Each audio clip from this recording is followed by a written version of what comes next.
Bonjour. Alors, bienvenue dans ce cours sur le manifeste cyborg de Haraway qui date de 1985. Vous avez à l'écran un tableau fait par Lynn Randolph, une pictoresse états-unienne qui adore Haraway et qui a essayé de représenter la cyborg. En effet, il s'agit clairement non pas du, mais bel et bien de la cyborg. Donc c'est ça tout le basculement, tout ce que je vais essayer de vous montrer. C'est que ce texte, bon, en anglais, effectivement, le genre, c'est pas très clair. Enfin, The Cyborg, bon, bah, ça peut être aussi bien féminin que masculin. En fait, il est clair qu'il s'agit non pas du, mais de la cyborg, et que ça éclaire dès lors beaucoup de choses dans la lecture de ce manifeste. Alors, il est le pivot du cours, mais en même temps, il ne sert que d'appui. L'essentiel, ça va être la lecture de toutes sortes de textes de science-fiction que je vais vous présenter rapidement ici, j'espère, ou peut-être au fil des vidéos. Alors, je vous ai déjà précisé les éditions disponibles, la traduction d'Auristel Bonis en 2009, la traduction 2007 des éditions Exil, la première traduction dans une revue par Nathalie Magnan en 2002. Ce dont je ne vous ai pas encore parlé, c'est du traducteur allemand Fred Wolf, dont voici ici un extrait. Alors, j'ouvre ça, voilà, alors très bien, on doit le voir à l'écran. Donc, vous avez ici un morceau de la traduction en allemand du livre de Haraway sur les cyborgs, et vous voyez dit cyborg. J'ai mis en surlignage pour que vous voyez bien. Alors, il ne s'agit absolument pas d'un cyborg, c'est-à-dire d'un Robocop, le mec, l'obsolescence, la police, enfin, on n'est pas dans cet univers-là, un univers typiquement Superman. Je vous avais dit la dernière fois, je vous avais cité Umberto Eco qui se marre et qui dit qu'il y a 1 million de Chinois et que au lieu de sauver des millions de Chinois, on est à l'époque où il écrit le texte, vous voyez, il s'occupe des petites affaires de la bien nommée Smallville. Bon, bah, tout ça en dit long, quoi. Il ne s'agit pas du tout du cyborg, mais il s'agit très clairement de la cyborg, dit cyborg, elle. Alors, cette traduction allemande que vous avez à l'écran, ça date de 1995, Feminismus im Streit, mit dem, pardon pour l'accent, Technowissenschaften, qui est publié à Francfort sur le Main. Alors, donc, Fred Wolf, le traducteur, a choisi le féminin, alors que les traductions françaises font référence à un cyborg masculin et disent le cyborg. Alors, c'est faux, c'est pas le cyborg, et on en a une preuve absolue dans une interview de Haraway elle-même, qui dit que pour elle, la notion de cyborg est female. Alors, je ne peux pas traduire femelle par femelle. En français, ça n'a pas du tout les mêmes connotations. Et and a woman in complex ways. Donc, donc c'est une femme de façon complexe. Elle ne veut pas dire que c'est une femme au sens femme, je vous aime, vous voyez, c'est pas ça. Hein. C'est female, c'est-à-dire c'est du côté de, on ne sait pas comment dire, hein, du côté du féminin, sachant que ce mot est bourré de connotations absolument pourries, mais bon, voilà, et c'est une femme de façon complexe. On dit ça peut être bien un homme, hein, c'est pas le problème, un assigné homme par opposition à ici une assignée femme. Alors tout ça, ça figure pour que vous puissiez vous y reporter dans le bouquin dont je vous avais parlé dans une précédente vidéo. Donc c'est The Haraway Reader, une interview faite par Nina Lieke-L. YKKEE, enfin, vous avez compris, 2K, 1E. Il y a également deux autres personnes, bon, je ne vais pas citer tout ça, vous le trouverez. Donc, c'est au chapitre 10, et la page, c'est page 321. Bon, c'est un peu lourd dingue ce que je vous raconte, mais c'est uniquement pour, disons, pour que vous puissiez avoir la preuve que c'est bel et bien la cyborg. Mais malgré tout, les traductions françaises sont hantées, malgré elles, par cette espèce de faux neutre, hein, que constitue le masculin hégémonique. Et puis, en français, la force incroyable du mot homme employé à toutes les sauces, danger pour l'homme, la maladie pour l'homme, le machin pour l'homme, enfin, cette espèce de sexisme mais hyper puissant du vocabulaire. Donc, il s'agit de prendre enfin, il faut s'en rendre compte, quoi, c'est tout. Après, on trouvera des solutions. Les solutions, je ne les ai pas. Des linguistes plus futés que moi les auront. Mais disons quand même que si on ne commence pas à prendre conscience que mettre l'homme à toutes les sauces, ça finit par être enfin, comment dire, prodigieusement désuet, lamentable. Ça donne un côté vraiment 19e siècle, nul. Enfin, faut arrêter si on veut que la France garde un peu de prestige, je sais pas, auprès de nos amis étrangers, si je puis dire, et qu'on ne soit pas ridiculisé dès qu'on ouvre la bouche en disant l'homme, quoi. Faut arrêter. Donc c'est vraiment le patriarcat, vraiment le plus désuet, le plus nul. Bon, une espèce de rhétorique ambiante, l'homme et la bête, enfin, je vous en passe, c'est des meilleurs. Et c'est pas de chance que les traductrices soient tombées dans le piège de cette généralisation. Mais lui, Fred Wolf, le traducteur allemand, Wolf, pardon, lui, il n'a pas fait cette erreur. Alors, comment j'ai découvert ça, étant pas top doué en allemand, comme vous avez pu le remarquer? Eh bien, par chance, parce que je suis abonné à toutes sortes de revues et que j'ose bien parfois en trouver des. Enfin, comment dire, les fanzines, n'hésitez pas à aller voir tout ce qui est fanzine, tout ce qui est texte comme ça. Alors voilà, en septembre 2014, une excellente revue appelée Tumult, donc vous voyez les sujets de récit, analyse et critique, c'est absolument excellent comme revue. Et bon, ce qui fait une vie, ça c'est parti. Alors il y a le prix libraire, 3 euros. Vous en avez vraiment pour votre argent. Vous avez quelque chose sur la sexualité et vous avez surtout toute cyborg, critiquer la technologie sans être réac. Et l'interview est celle d'un certain nombre de filles qui ont formé une sorte de collectif. Enfin, vous voyez, en plus, la maquette est sympa, hein, c'est pas négligeable. Leur cyborg décodage, une approche critique du manifeste cyborg de Donna Haraway. Et dès qu'on lit ça, on est ébloui, on se dit mais c'est pas possible, elles ont tout compris. Alors c'est un collectif féministe de performeuses qui signe justement avec le C et le Y de Cyborg. Enfin, donc on est comment dire, on est ébloui par leur lecture brillante de ce texte et on se dit mais ce sont des performeuses, des gens qui a priori sont pas trop spécialistes de philosophie. Et pourtant, elles ont fait un boulot dément. Et ben, elles sont énormément aidées par la traduction de Fred Wolf, en ce sens que c'est beaucoup plus lisible. Enfin, il suffit de mettre là à la place de le partout, et d'un seul coup, les voiles d'Isis se déchirent et on voit que le manifeste tel qu'il aurait toujours dû être. Alors, vous voyez, alors Anna, c'est l'intervieweuse, et Sid, vous voyez, c'est C, I, Y et D qui constituent le collectif et qui étudie ce manifeste. Donc là, je vous mets un texte, vous voyez, qui vous montre qu'elles ont tout compris. Haraway appelle à prendre les affinités et non les identités comme point de départ pour la création de réseaux politiques. Et elles ajoutent ce plaidoyer à influencer notre installation de performance interactive Cyborgist Yourself, notamment dans la mesure où on n'a pas livré un produit, etc., etc. Alors donc, le choix du féminin, et à partir de ça, je parle, alors ça c'est le premier point. Le deuxième point, c'est la science-fiction féministe.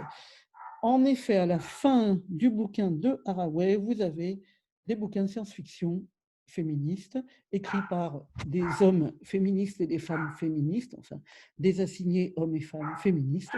Et ces bouquins sont considérés comme une petite distraction. Vous comprenez, Haraway a voulu vous distraire à la fin. Ben, pas du tout. En fait, ces livres sont extrêmement importants et c'est pourquoi nous allons construire le cours autour d'une réflexion à partir du manifeste sur la science-fiction féministe. Alors, c'est un sujet que j'ai beaucoup étudié dans un livre que j'ai publié. Enfin, j'ai publié, on dit toujours j'ai publié, en réalité, c'est Isabelle Cambourakis qui l'a publié, vous voyez, Libère-toi cyborg, le pouvoir transformateur de la science-fiction féministe, qui reprend l'essentiel de ce que je vous raconte là. Enfin, disons que je vais gloser pas mal de choses qu'il y a dans ce livre, naturellement en développant beaucoup plus l'aspect littéraire dans le séminaire que dans le bouquin. Mais enfin, bon, ça part d'un peu de la même racine, en quelque sorte.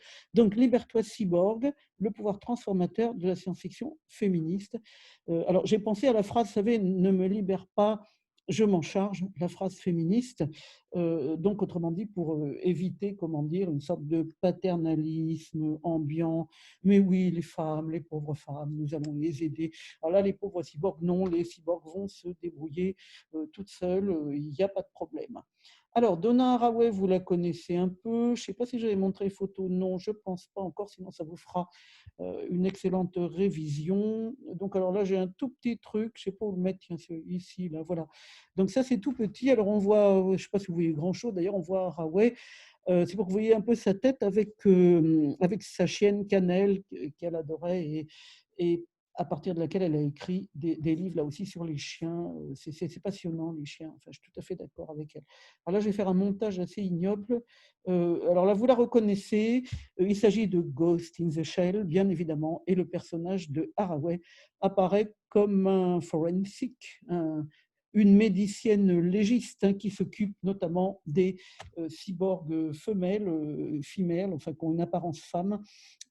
Et naturellement, bon, dans le film, c'est pas Haraway du tout. D'abord parce que sans doute la production ne pouvait pas avoir Haraway dans son casting. Ça, c'est une bonne explication.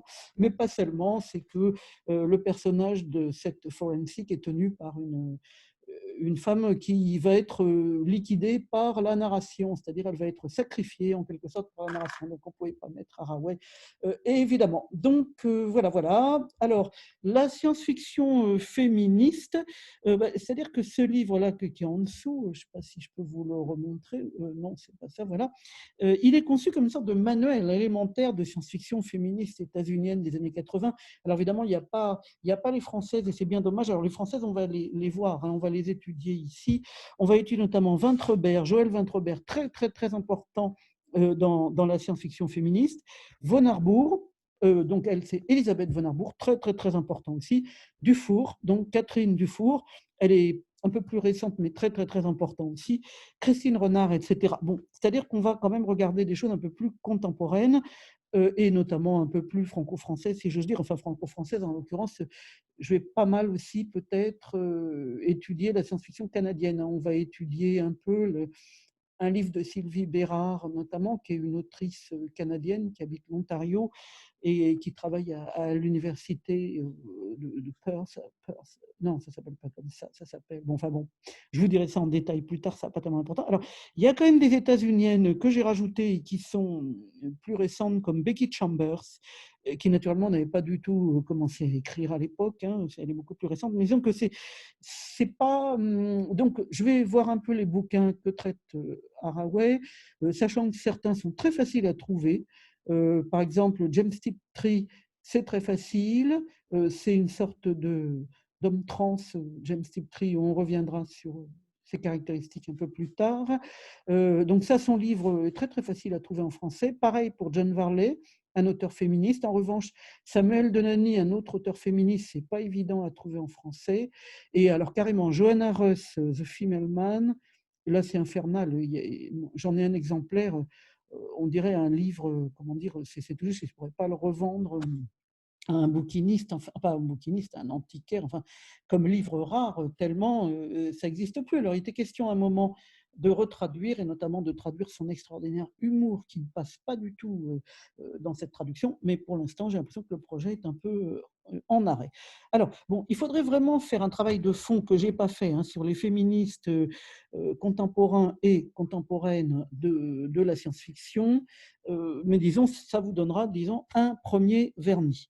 Alors, j'ai toujours eu un but pédagogique en écrivant des trucs romanesques, enfin plus maintenant parce que j'écris surtout une nouvelle, mais à un moment j'ai publié ça, enfin j'ai publié toujours pareil, c'est Mireille Rival de La Talente qui a publié ce livre. Alors, sous le nom de Anne, d'accord, là c'est une grosse erreur, hein. Il faut mettre un nom masculin toujours quand on veut publier.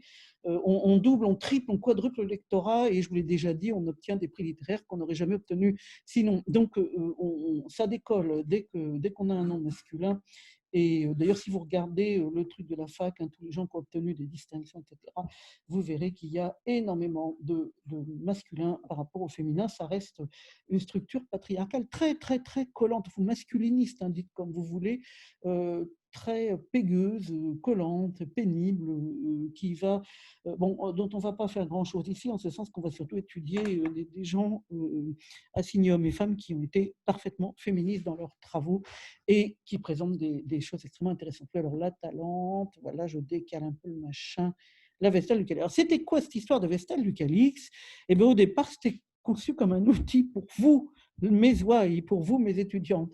Ça paraît délirant parce que l'idée, c'était de faire le lien entre la culture classique et la culture pop et de montrer qu'il n'y avait pas forcément de fossé irrémédiable entre les deux. Et puis, de fil en aiguille, bon, ça a été réécrit, etc. Et ce projet s'est estompé et c'est devenu le premier roman d'aventure post-patriarcal de la science-fiction française. Non, j'exagère, mais disons que c'est devenu quelque chose qui, à l'époque, était considéré comme un ovni. Alors, un ovni, alors là, zut, je m'aperçois qu'on ne voit rien parce que c'est trop gros et que je ne suis pas capable de, donc il faudrait que j'agrandisse un peu le cadre. Mais oui, c'est tout à fait possible. Voilà, voilà, je vais donc agrandir mon cadre. Donc ça, c'était un embryon de quatrième de couverture ou de, comment dire, de flyer publicitaire, mais ça vous donne bien l'idée. Alors, on est en 2011 ou 2010, je ne me souviens plus exactement, quand ce livre est publié, et naturellement, tout le monde est complètement médusé. À ce moment-là, la science-fiction, elle est même extrêmement lourdement marquée par le masculinisme, à tel point que tous les prix accordés au Festival des Utopiales de 2011 étaient tous pour des hommes, tous, la BD, le roman étranger, le ciel. Donc, les choses ont énormément évolué en très peu d'années dans le domaine de la science-fiction. Et c'est peut-être pour ça que c'est si intéressant, même la science-fiction contemporaine en France, la science-fiction, disons, oui, disons, comment dire, le fandom français de la science-fiction est extrêmement intéressant. Parce que les choses évoluent vite dans ce domaine, alors que ce n'est pas le cas d'autres domaines. Alors, bon, ça évolue, il y a des choses qui sont encore bien bloquées, hein, mais disons quand même que la prise de conscience du caractère, comment dire, masculiniste outrancier de la science-fiction a été vraiment faite. Et même les gens qui... enfin, tout le monde s'en est rendu compte, alors que ce n'est pas le cas, je pense, dans d'autres sphères. Enfin, vous confirmerez. Hein. Je crois que ce n'est pas la peine de, comment dire, d'épiloguer. Voilà. Alors, La vaisselle du calice, histoire d'une fille étonnante pour l'époque, car on aurait raconté alors que des histoires de mecs. Donc, ce sont de fausses citations, donc assez amusantes. Vous voyez, Lady Caroline Burne, elle porte le délicieux nom de Burne et elle est censée avoir écrit Mes meilleurs souvenirs du patriarcat aux éditions Le Temps retrouvé. Tout cela est extrêmement désuet en 18 576. Et on pourrait supposer qu'à l'époque, on est encore le même type de pagination qu'aujourd'hui, page 26. Alors, donc, ça, c'était pour présenter la chose. Alors, après, il y en a d'autres, hein, bon, toujours dans la plaisanterie, les lauréats de la galaxie, pour montrer que c'est la science-fiction. Elle a réussi son concours, mais on ne sait pas ce qui peut arriver après. Donc, effectivement, si on voit par là, Vestale du Calix, histoire d'une fille qui a réussi son concours, mais elle ne fait pas grand-chose de son concours. Donc, une histoire de colocataire avec les problèmes de logement, et écho du fiduciaire et de la juridiction. Le progrès linéaire, alors là, c'était le côté drôle, c'est l'histoire de deux filles qu'on sépare et qui font tout pour se retrouver malgré les obstacles. Donc, vous voyez l'insistance sur la science-fiction. Que lire cet été sur les plages d'Alpha du Centaure, Cœur et Cosmos, le 30 juillet, encore une date improbable. Et par l'Association pour la promotion du véhicule spatial hippomobile, un bulletin galactique, donc ça paraît ridicule de promouvoir le véhicule hippomobile, autrement dit dirigé par un cheval dans un univers galactique. Donc tout ça, c'était pour montrer le caractère complètement ironique du texte et amusant. C'est l'histoire d'un cheval. Alors, on m'a énormément reproché de ne pas présenter de caractère masculin positif. Ma réponse a été que dans Blanche-Neige, il n'y a aucun caractère féminin positif. Vous avez une idiote qui prend les pommes, les peignes, enfin tout ce que n'importe qui nous présente, une espèce de ravissante idiote d'une naïveté rare, qui est toujours prête à faire le ménage et la vaisselle, enfin qui n'a pas dessous de conscience politique, il faut bien le dire. Vous avez le personnage ridicule de la méchante belle-mère. Enfin, tous les personnages féminins sont catastrophiques et calamiteux.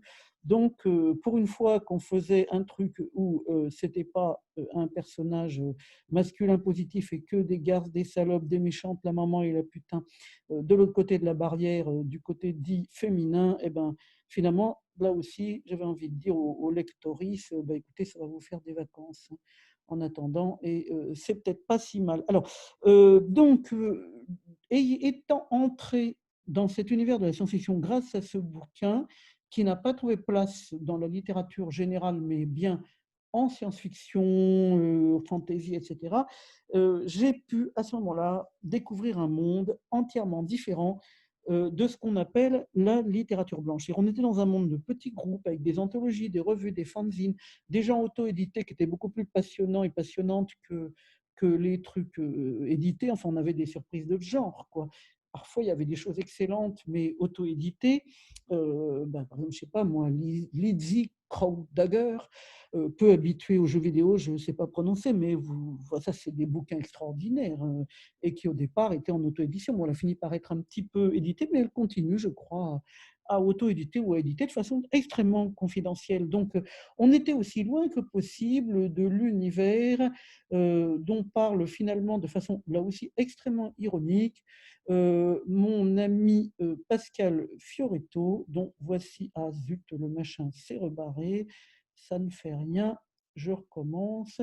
Donc vous avez eu le temps de voir peut-être Rive gauchez-vous. Alors ça c'est vraiment un truc que je vous conseille. Bon, on va laisser comme ça, c'est pas grave, hein. C'est pas très joli à l'écran, mais sinon ça se barre. Bon voilà. Alors ce livre a été écrit il y a déjà un certain nombre d'années par Natacha Braque, c'est une sorte de pseudo qu'utilise à ce moment-là Pascal Fioretto. Occupy Saint-Germain-des-Prés, la littérature de la rive gauche est en danger de mort. Donc, dans ce livre extrêmement informé, qui coûte 5 euros, enfin qui coûtait 5 euros à l'époque, c'est une espèce de brochure, hein. Il n'y a même pas de dos carré collé, comme on dit. Juste, vous voyez, la petite brochure agrafée, et c'est d'une drôlerie absolue.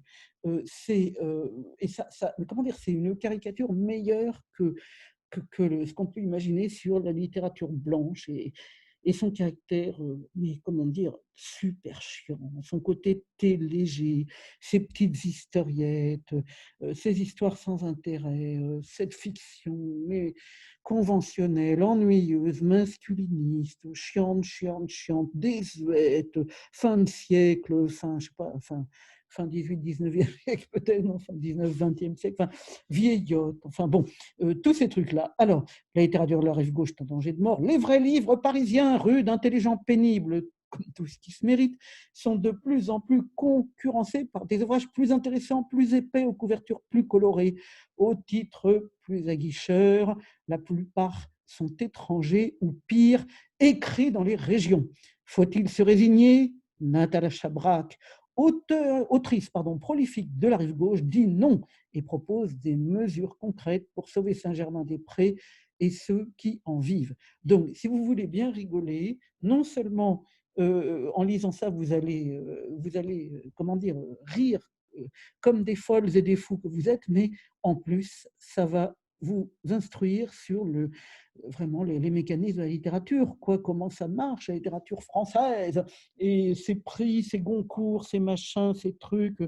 Et là, vraiment, vous avez quelque chose qui remet, disons, vraiment à sa place les choses. Autrement dit, bon, la littérature SF et compagnie, je parle de science-fiction, mais aussi, bon, disons, littérature de l'imaginaire, on dit, c'est plus underground et c'est opposé finalement à cette grande littérature. Alors, vous avez cette fameuse littérature dite blanche et la littérature de l'imaginaire. Alors, elle n'échappe pas à la starification des mâles blancs, ça je vous l'ai déjà dit. Il y a toujours ce phénomène, le mâle blanc porté au pinacle, enfin bon, un peu vieux, pas rock'n'roll, pas queer pour dessous. Bon, ça on en a déjà parlé, mais quand même, la science-fiction est une marginalité active qui semble remettre absolument en cause ce système littéraire, comment dire, très, très établi et très, très ennuyeux. Alors bon, je passe directement à présent à quoi déjà attendez, j'agite quelques papiers comme un prof qui se... Voilà. Donc, je passe aux autrices. Alors, peut-être je vais faire un deuxième... Oui, voilà. Je vais vous faire une deuxième vidéo pour vous parler des autrices. Oh, puis non, j'enchaîne. Alors, Vintrebert, Joëlle Vintrebert. Alors, c'est quelqu'un, notamment, alors, parmi les livres qu'elle a écrits, je vous cite Pollen. Dans Pollen, vous avez des triades, deux filles et un garçon, qui ont des liens à la fois sororaux, amoureux et sexuels. Et c'est très dérangeant. Et ça déplace vraiment les habitudes ancrées. Donc, ça, c'est très, très intéressant. Et c'est elle qui a inventé le mot merveilleux de médicienne que j'essaie de développer pour désigner une femme médecin. C'est embêtant de parler Joëlle Vintrebert avec ce rive gauche chez vous stupide derrière. Bon, je pense que ça mérite qu'on lui mette un écran neuf, hein, vous êtes bien d'accord, donc qu'on fasse une vidéo neuve. Allez, je parle de Vintrebert et des autres dans la vidéo suivante. Merci beaucoup.